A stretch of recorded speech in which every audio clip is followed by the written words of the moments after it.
संजीव चड्ढा साहब हमारे साथ शो में एक्सक्लूसिवली जुड़ रहे हैं। सर बहुत-बहुत स्वागत है आपका। धन्यवाद हमें समय देने के लिए। पहले तो नववर्ष की आपको शुभकामनाएँ सर। साल आप 2000 आ, जी, आपको भी और आपके दर्शकों को भी। जी सर। FY 23 में आज हम एंटर हो गए हैं। सर ये साल कैसा दिख रहा है? कैसे गियर्ड अप है? बैंक के लिए ये साल कैसा रहेगा? क्या अनुमान है सर?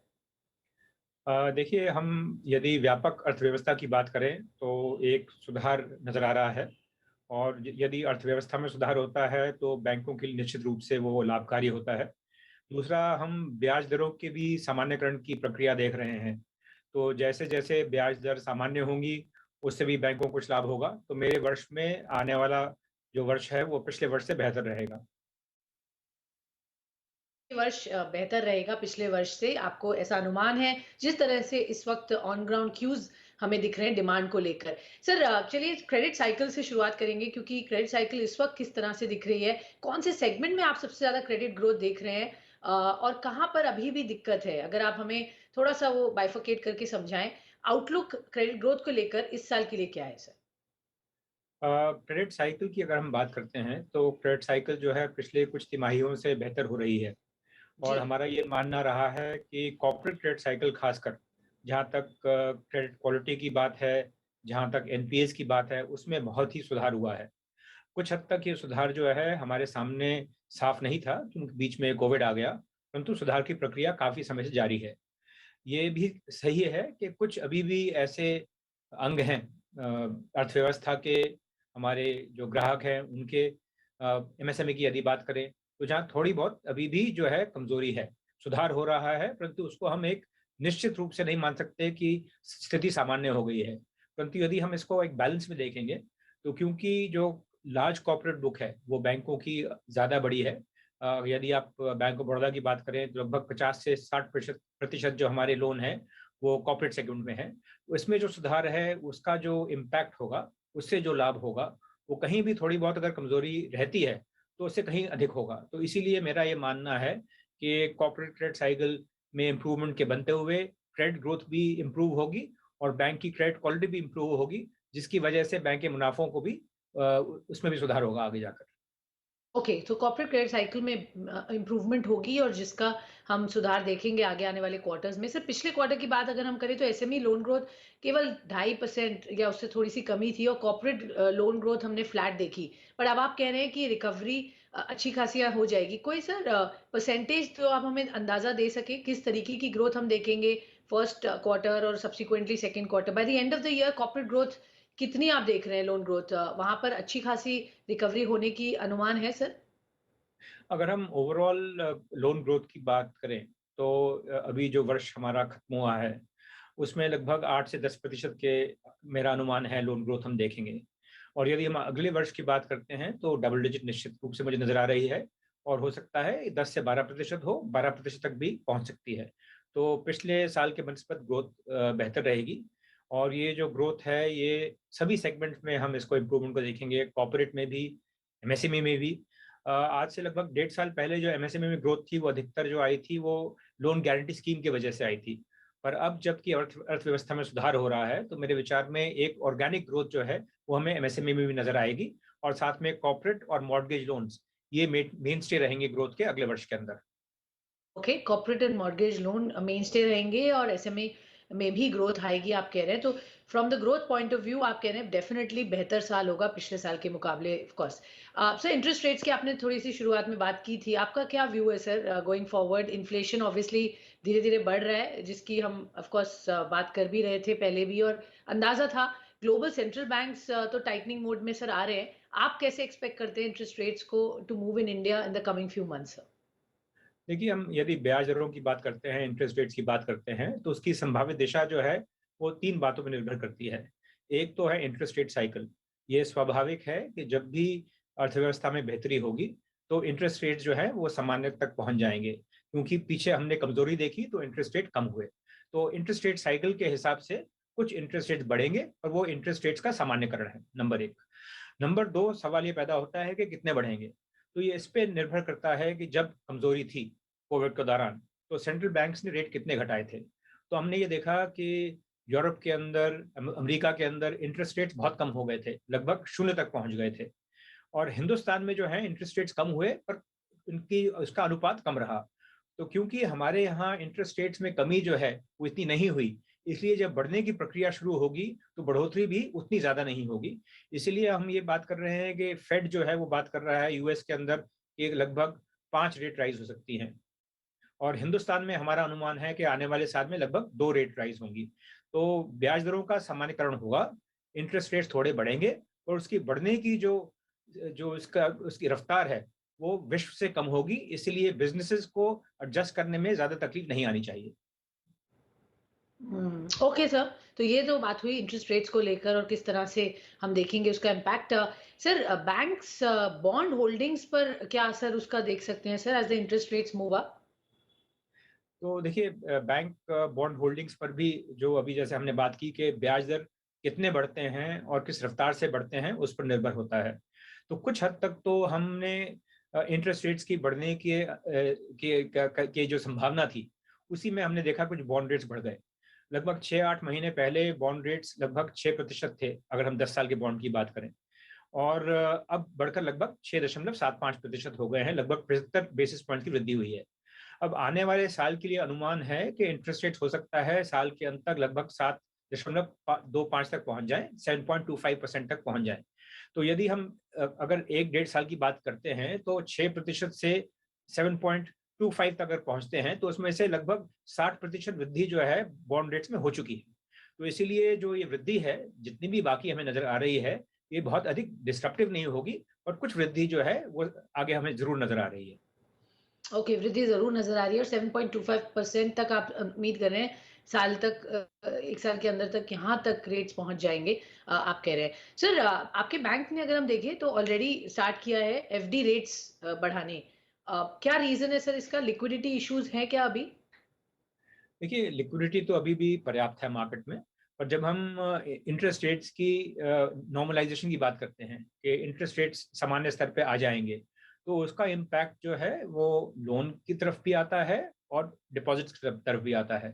पर यह अधिकतर देखा गया है कि पहले जो है लोन रेट बढ़ते हैं, डिपॉजिट थोड़े बाद में बढ़ते हैं, ऐसा अधिकांश देखा गया है। तो मेरे विचार में ये दोनों चीजें हमें नजर आएंगी आने वाले वर्ष में। ब्याज दरों का सामान्यकरण होगा, थोड़े बहुत लोन रेट्स भी बढ़ेंगे और थोड़े बहुत डिपॉजिट रेट्स भी बढ़ेंगे। ये एक सामान्यकरण की प्रक्रिया है। ये इसका कारण नहीं है कि लिक्विडिटी टाइट है, मार्केट में लिक्विडिटी अभी भी पर्याप्त है। लिक्विडिटी अभी भी पर्याप्त है, ये इम्पोर्टेंट बात है, वहाँ पर कोई दिक्कत नहीं है। सर, अगर आपकी बैंक की बात करें, आपने क्लियरली देखा है हमने कि फ़ोकस है ग्रोइंग कासा डिपॉज़िट्स। आपने कई कई हाई कॉस्ट बल्क डिपॉज़िट्स को कम किया है, चाहे टर्म डिपॉज़िट्स की भी बात करें। क्या सर यही वजह रही जिससे आपका एनआईएम इम्प्रूव हो रहा है? स्ट्रैटेजी अब क्या होगी sir? How much improvement more can we expect sir in NIMS? तो आपने बिल्कुल ठीक फरमाया कि जब अर्थव्यवस्था थोड़ी कमजोर थी, तो लोन की वृद्धि की दर थी वो इतनी ज्यादा नहीं हो सकती थी। तो इसीलिए जहां भी आप निम्स इंप्रूव करना चाहेंगे, तो आपका जो फोकस था वो लायबिलिटी मैनेजमेंट पे ज्यादा था, कि आपके जो डिपॉजिट रेट्स जो हैं वो अलाइंड हों ठीक से। और उसकी वजह से ही हमारी निम में जो वृद्धि हुई है उसका एक कारण जो है डिपॉजिट रेट्स को हमने कैसे मैनेज किया वो भी था। परंतु अब जबकि अर्थव्यवस्था में सुधार होगा, मेरे विचार में ऐसी संभावना है कि जो है हमारे निम्स की जो इम्प्रूवमेंट है वो कुछ हद तक जो है वो अब लोन से आएगी। तो जैसे जैसे ब्याज दरों का सामान्यकरण होगा, लोन रेट्स में थोड़ी वृद्धि होनी चाहिए, डिपॉजिट रेट्स में वृद्धि होगी, पर अपेक्षाकृत थोड़े कम रफ्तार पे होगी।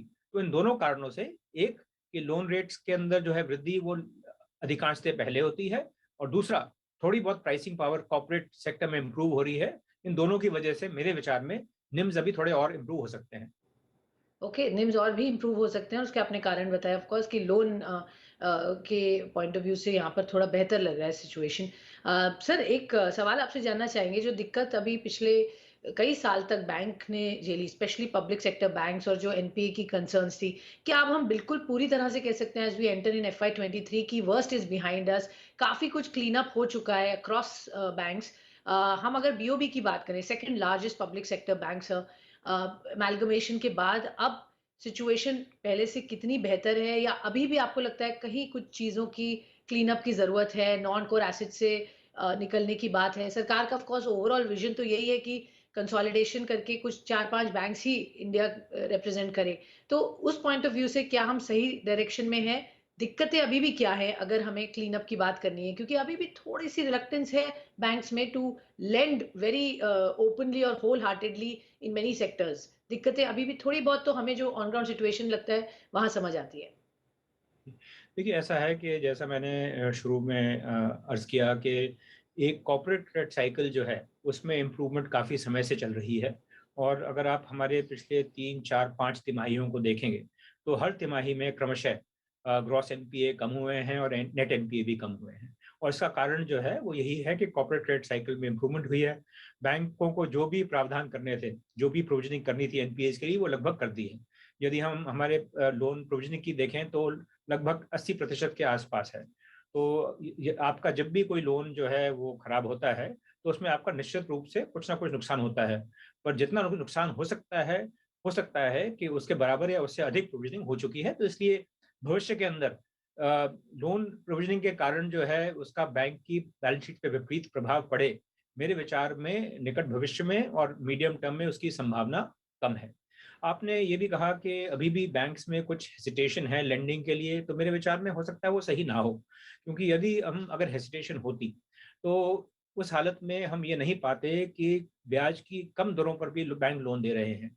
क्योंकि बैंक इतनी कम दरों पे लोन दे रहे हैं, उसका कारण यही है कि जितनी लोन डिमांड है, उससे ज़्यादा बैंकों के पास लिक्विडिटी है और उससे ज़्यादा लोन देने की क्षमता है। और मेरे विचार में आगे भी जैसे-जैसे अर्थव्यवस्था में सुधार होगा, लोन डिमांड बढ़ेगी, तो बैंक पूरी तरह सक्षम है, लिक्विडिटी के हिसाब से भी और रिस्क एपेटाइट के हिसाब से भी, कि लोन में ग्रोथ हो और अर्थव्यवस्था को जितनी सपोर्ट बैंक से चाहिए, वो पूर्ण रूप से उनको प्राप्त हो। ओके, तो अच्छे दिन बैंक के अब आ गए सर, पूरी तरह से।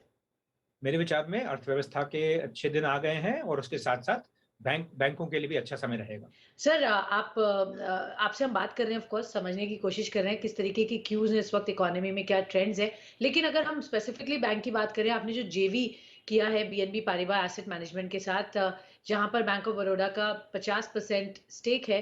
अ, थोड़ा सा हमें बताएंगे सर उस जेवी के बारे में और how does it help your bank overall किस तरीके की वहां पे आपने एक्टिविटी देखी है और इस तरीके की एक्टिविटी हम आगे और किसी और बिजनेसेस में देखेंगे जिस तरह आप as you're reaching out, you're expanding, you're growing? देखिए, नंबर एक तो जो म्यूचुअल फंड स्पेस है, उसमें बहुत जी। पोटेंशियल है और हमने उसमें बहुत ही अच्छी ग्रोथ देखी है। तो हमारा ये विचार था कि इस पे यदि हमें कैपिटलाइज़ करना है, तो we should really put our best foot forward. तो और दूसरा जो है, आजकल ज़माना जो है, वो कोलैबोरेशन का है। तो इसको हम इसी संदर्भ संदर्भ में देखेंगे। नंबर 1 कि म्यूचुअल फंड बिज़नेस में जो बॉयंसी है, उस पे कैपिटलाइज़ करना और नंबर 2 कि हम कैसे जो है ऐसी पार्टनरशिप कर सकते हैं, जिससे हमारे ग्राहकों को लाभ हो। तो हम एक ट्रेंड ये भी देख रहे हैं कि हमारे जो ग्राहक हैं, खासकर हाई नेट वर्थ इंडिविजुअल्स भी हैं, वो अपने पोर्टफोलियो को डाइवर्सिफ़ाई करने की कोशिश कर रहे हैं। काफ़ी हद तक हम हिंदुस्तानी बाज़ार के साथ-साथ जो है, विदेशी बाज़ारों में भी जो कंपनियाँ हैं, उनकी तरफ भी देख रहे हैं। तो उस कॉन्टेक्स्ट में खासकर मेरे विचार में बीएनपी पारिवारिक के साथ जो कोलैबोरेशन है, उससे हमें बहुत लाभ मिलेगा। हमारे ग्राहकों को भी इंटरनेशनल मार्केट्स में एक्सपोज़र लेने में सुविधा होगी। दूसरा, बीएनपी पारिबा जो है एक बहुत ही प्रतिष्ठित बैंक है और उसका जो बैंक एश्योरेंस में खासकर जो है, एक बहुत ही अच्छा एक्सपीरियंस रहा है। तो हमारा भी जो म्यूचुअल फंड का जो बिज़नेस है, वो काफ़ी हद तक जो है, वो बैंक एश्योरेंस बेस्ड है। इसका अर्थ ये है कि हमारा जो डिस्ट्रीब्यूशन है, वो अधिकतर बैंक जी। के द्वारा ही होता है। तो इन हुँ। दोनों कॉन्टेक्स्ट के अंदर जो बिज़नेस मॉडल है, म्यूचुअल फंड्स में बॉयंसी है और एक इंटरनेशनल पर्सपेक्टिव है, जिससे हमारे हुँ। ग्राहकों को लाभ हो सकता है। इन तीनों की वजह से हुँ। मेरे विचार में ये जो पार्टनरशिप है, इससे जो है हमारे बिज़नेस को काफ़ी लाभ पहुँचेगा और हमारे ग्राहकों को भी साथ में बहुत लाभ पहुँचेगा। ओके। सर वेल्थ मैनेजमेंट एक स्पेस है जहाँ हमने देखा है कि आपने कुछ स्टेप्स लिए हैं। बाकी पीएसयू बैंक्स भी शायद उस स्पेस को क्लोज़ली देखेंगे। कैसा रिस्पॉन्स मिला है अब तक? आगे क्या ग्रोथ प्लान्स हैं? आप जो अभी कह रहे थे शायद वो उसी से डिराइव होता है। सो wealth management as a business case कहाँ तक पोटेंशियल रखता है और आगे बैंक कितना उस पर फ़ोकस करेगी? देखिए, अगर यदि हम अपने ग्राहकों को देखते हैं, तो वो सभी वर्ग के हैं। और जी, हमारी ये कोशिश है कि हर वर्ग के ग्राहक को हम बेहतर से बेहतर सर्विस दें। तो अगर हम बीओबी के फ्रेंचाइज की बात करें तो एक बहुत ही वैल्यूएबल फ्रेंचाइज है। लगभग हमारे 20% से अधिक जो डिपॉजिट हैं वो हमारे 0.2% कस्टमर्स होल्ड करते हैं। तो एक तरह से एक बहुत ही राइप अपॉर्चुनिटी है प्राइवेट बैंकिंग के लिए, वेल्थ मैनेजमेंट के लिए। तो हमारा पहले भी एक रेडियंस करके एक बिजनेस था, उसको हम बढ़ा रहे हैं। हम काफ़ी रिक्रूटमेंट भी कर रहे हैं। हम इस समय जो है लगभग 500 वेल्थ मैनेजर्स रिक्रूट कर रहे हैं, जिससे ये होगा कि हमारे जो हाई नेटवर्थ क्लाइंट्स हैं और जो अपकमिंग मिडिल क्लास है, जो कि जो चाहती है कि उसका जो इन्वेस्टमेंट पोर्टफोलियो हो केवल बैंक डिपॉजिट तक सीमित ना हो, उन सब के लिए जो है ये एक प्रक्रिया है जो बहुत लाभ देगी। उनको क्वालिटी ऑफ सर्विस भी इम्प्रूव होगी। उनके जितने भी जैसे जैसे उनकी आवश्यकताएं होती हैं जी, इन्वेस्टमेंट के लिए, सेविंग के लिए, वो हम सब पूरा कर पाएंगे। और मेरे विचार में ये एक पब्लिक सेक्टर बैंक के कॉन्टेक्स्ट में एक बहुत ही इम्पोर्टेंट चीज़ है, क्योंकि हमें ध्यान में रखना है जी, कि एक तरफ तो हमारी जिम्मेदारी है फाइनेंशियल इंक्लूजन के लिए, उसका भी हमें जी। ध्यान रखना है, परंतु हमारे बाकी जो ग्राहक हैं उनको भी बेहतर से हुँ। बेहतर सर्विस मिले, वो भी बहुत ज़रूरी है।